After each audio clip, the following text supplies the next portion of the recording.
Hello. We are in the second week of the Easter season, and I was asked a little while ago to give a reflection, a homily-like talk on the readings for the week, and I was seriously considering doing that.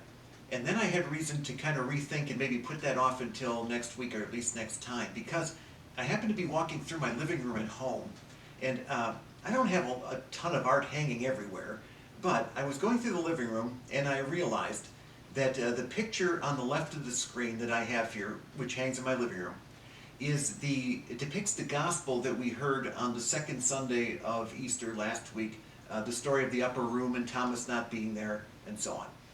And then I noticed that the next painting, which is the one on the right of the screen, depicts the gospel for this coming week, the third Sunday of Easter. And I thought, well, that's kind of just a kind of an interesting coincidence. And because I noticed it, I thought, well, maybe I'm going to work from there. So instead of having just words to share with you, actually work from these two pictures, which are favorites of mine. And I know that they hang in my house, but sometimes you don't really think about how they fit together, or that one is from one week of the Sunday Mass and the one is from the next week. I don't think I've ever noticed that. But I did, and so we're going to have a chance to kind of explore last week's gospel and this coming week's gospel by looking at some paintings. Well, as I mentioned, this painting depicts the gospel for the second Sunday of Easter, Divine Mercy Sunday, which is the upper room on the night of the resurrection. The apostles are in the upper room and they've got the door locked because they're afraid of people coming and getting them. And Jesus appears to them and he says, "Peace be with you."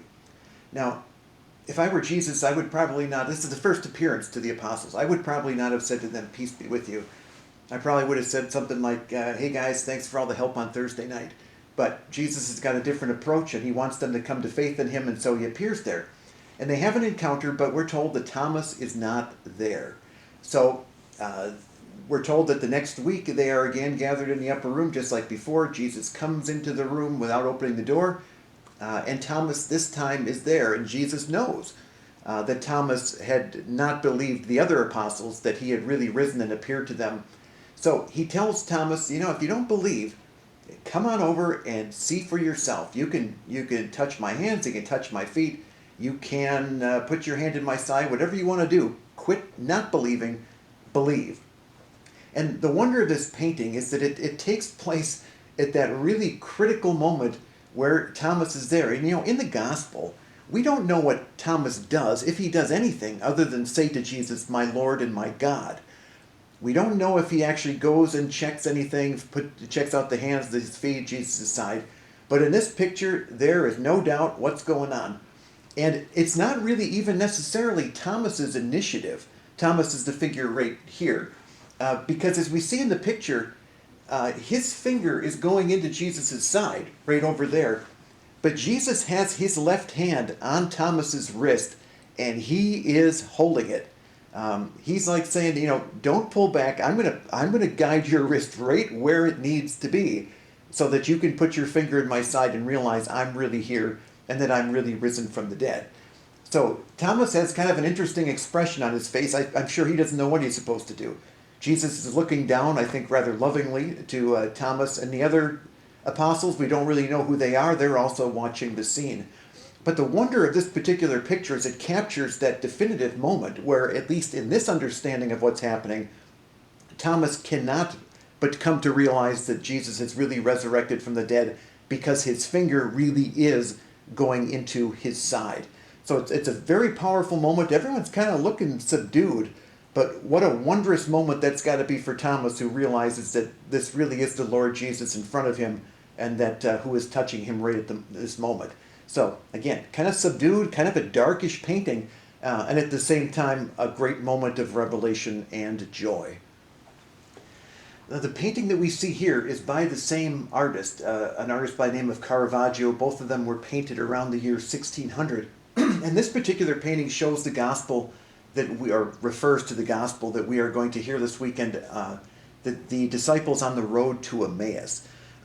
The Emmaus story, just like the story of the upper room and the apostles in the upper room, both of these happen on Easter Sunday night. And in this accounting from Luke's gospel, we have Jesus walking down the road who finds himself falling in with some other people leaving Jerusalem and heading down to the city of Emmaus, which we're told is about 7 miles away. And Jesus, starts to talk to him as you do when you meet people on the road. And they're a buzz about what happened to Jesus over the past couple days. And he pretends not to know what they're talking about. And they say, "Are you the only guy who doesn't know what we're talking about? How did you not hear this?" Well, they begin to have a discussion, which the gospel goes into.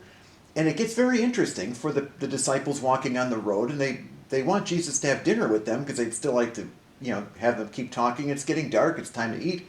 So Jesus is willing to come in with them and share a meal. And we're told that it's when he is at the table sharing the meal with them that by the breaking of the bread that happens there, these disciples recognize that it is Jesus. Now, of course, the mystery is, why couldn't they tell physically that this was Jesus before? And we're not told the answer to that.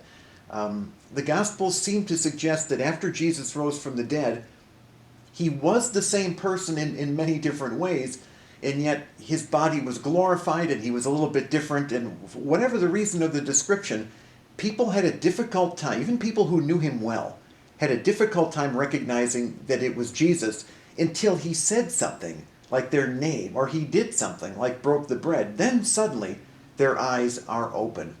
So this picture, again, like the other one, captures a vital moment, but this one has a lot more, in my opinion, a lot more energy in it, a lot more dynamism, because we have Jesus sitting at the table and his hand is extended in blessing over the food that he's got there. And we are to believe, from looking at the painting, that gesture is what's making the people at dinner with him recognize that it's Jesus.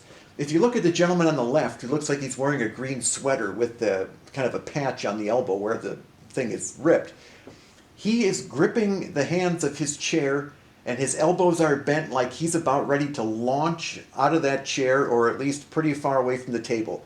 His eyes, his head are just glued on Jesus and what he's doing. He can't believe what's going on. The gentleman on the right, who looks like he has a conch shell hanging from his smock of some kind, or his vest, is also incredibly surprised, and all he can do is throw his arms out to the side in complete wonder, like, what the heck is this? He's also looking at what Jesus is doing, but you can just tell by look. The other guy in the background with the kind of the white beanie on, I don't know why he isn't surprised. Maybe he doesn't know what's quite going on yet. But the other two guys are just about ready to leap up and just complete wonderment that Jesus is with them. And, the power of the picture to me is the fact that both Jesus and the two guys on the left and the right almost seem to be coming out of the picture into our space.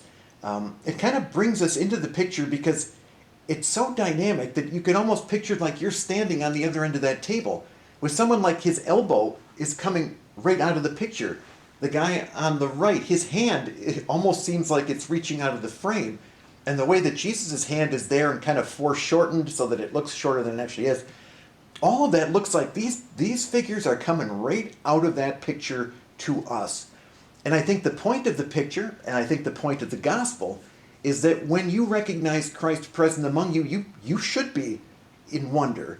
And that message should reach out and grab you. It might surprise you when you first recognize it, but when you see that power, it should have an effect. And wouldn't life be wonderful, and wouldn't the church be different, and wouldn't we be different if we responded with that kind of energy and wonder when we recognize that Christ is among us as he is in many different ways?